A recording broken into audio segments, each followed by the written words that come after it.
While our next speaker is known to every single person in this room as a Nobel Prize winner and our 56th Secretary of State, his association with the National Committee goes back to virtually our founding.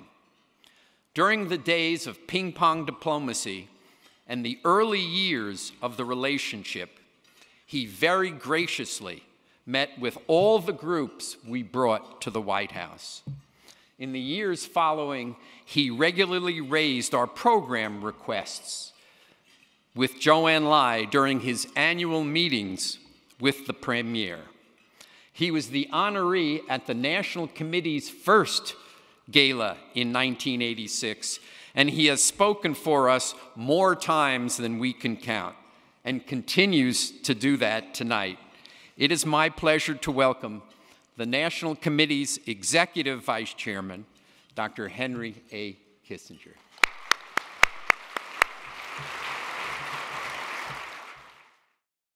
I will just say a few words tonight about the current state of Sino-American relations.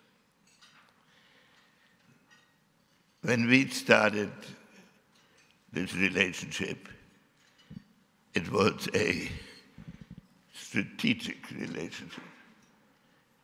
Both the United States and China felt threatened by the Soviet Union.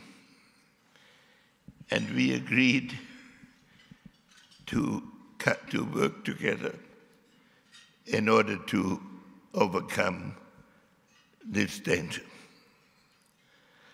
From the beginning, there was a difference in our relationship with China than with many other countries.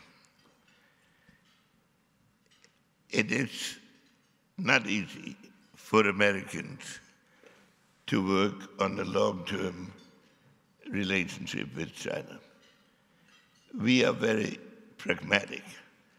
We deal with immediate problems, and we believe the solution of these problems will bring about a permanent stability. Chinese believe, in my estimation, that no problem ever gets finally solved, that every solution is an entry ticket to a new set of problems. And they therefore look at the evolution of a relationship rather than on its immediate issues. Nevertheless, over the decades, we have learned to work with each other.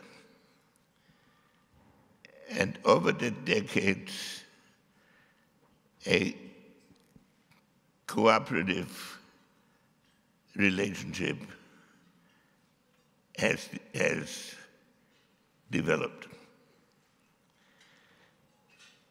Some people now make the argument that the Chinese promised us they would become democrats in the American sense, or that we expected this. We, at the beginning of this process, thought we needed to concentrate on solving the issues that divided us and eventually the world. What is worrisome about the present situation is that we are aware of our problems, but on both sides there develops an attitude that we are dealing with an adversary rather than a potential partner. There is no doubt that many aspects of the evolution of China are challenging to aspects of America. And there is no doubt that the United States, in its reactions and also in its own perceptions, is not fully in accord with some of the measures China has taken. But we have to understand that between two great countries of a different history, such differences are inevitable. And the challenge of policy is to see whether we can develop enough of a common conviction about the future so that we can spare the world a conflict between two great societies. It has never happened before that major countries developed in different parts of the universe and were in a position to interact with each other. The Roman Empire knew very little about the Chinese Empire. And through most of history, the different regional entities developed autonomously. We live in a world now in which China has risen from the period of colonialism to becoming one of the great powers of the present world. And it's also a period where the first time in American history we have assumed responsibilities in peacetime for many regions and for many problems. And it's also a period where it is no longer possible to think that one side can dominate the other. So both countries, used to being exceptional countries and used to being unique countries, have to get used to the fact that they have a kind of a rival, and that competition is, in a way, permanent.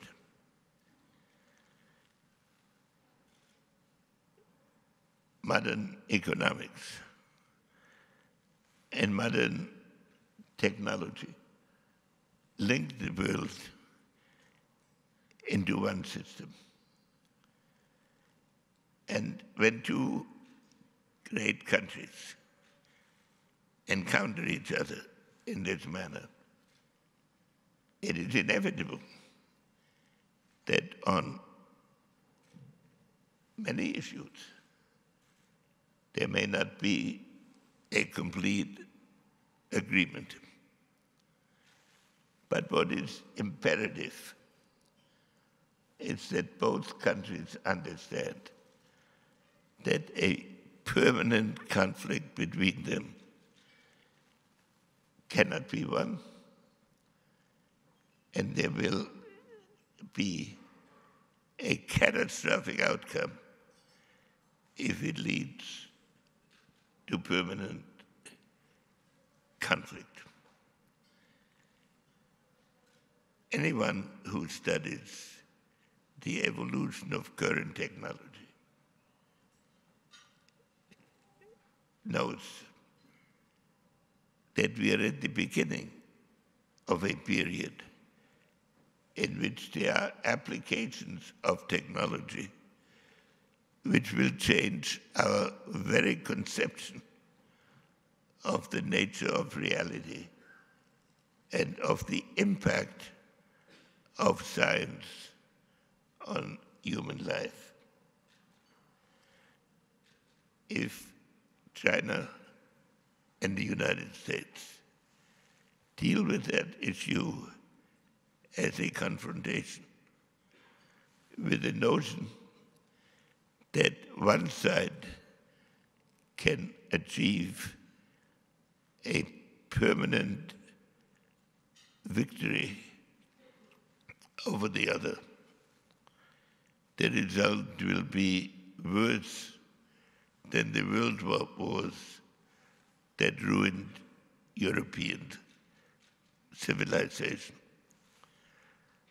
So for people like me, and for people in this room, we know in our gut that we have a duty to work for a relationship with China in which both sides can talk frankly to the other about the dangers they see and about the opportunities that are before them. Both sides will be driven by reality to create centers of decision near their presidents in which the Sino-American dialogue can be conducted on a permanent basis. We cannot afford a policy of mutual reciprocal threats.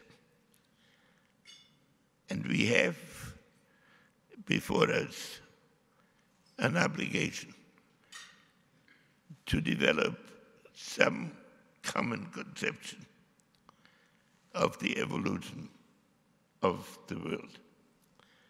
That will be a very difficult effort, and we will not necessarily agree at every stage. In fact, there are many issues on which we probably disagree. And then we have to learn to manage these disagreements. But we also need to seek opportunities and recognize opportunities where common efforts will advance us towards a world in which the transformation can occur on a peaceful and creative basis. So we should look at the present state of affairs as an inevitable transition. I expect that this trade agreement will be concluded in a positive way. But it should be only the first step of a Sino-American contribution to a world which will not be able to avoid analyzing the reality that it is at a historic turning point in which realities will be created that have not occurred in this magnitude, probably ever, but certainly not for a long time.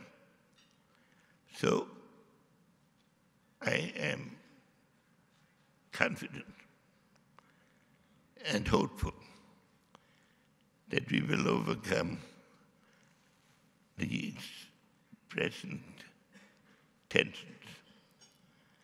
And in a way they were necessary as both sides looked at their immediate history and faced an as yet unknowable future. In a few days, I'll be going to China, and I'll be talking with Chinese leaders in this sense. And while I expect that there are many points of concern on their side as there are on ours, I hope and really expect that over the years to come, we will feel both sides obliged to move in the direction that I have sketched. And then this group, which came together as an article of faith decades ago, will continue to fulfill itself. And so we are in a difficult period now, but I am confident that the leaders on both sides will come to realize that the future of the world depends on their capacity to analyze together what the challenge is, to work out parallel solutions, and to manage the inevitable difficulties. Thank you very much for inviting me here.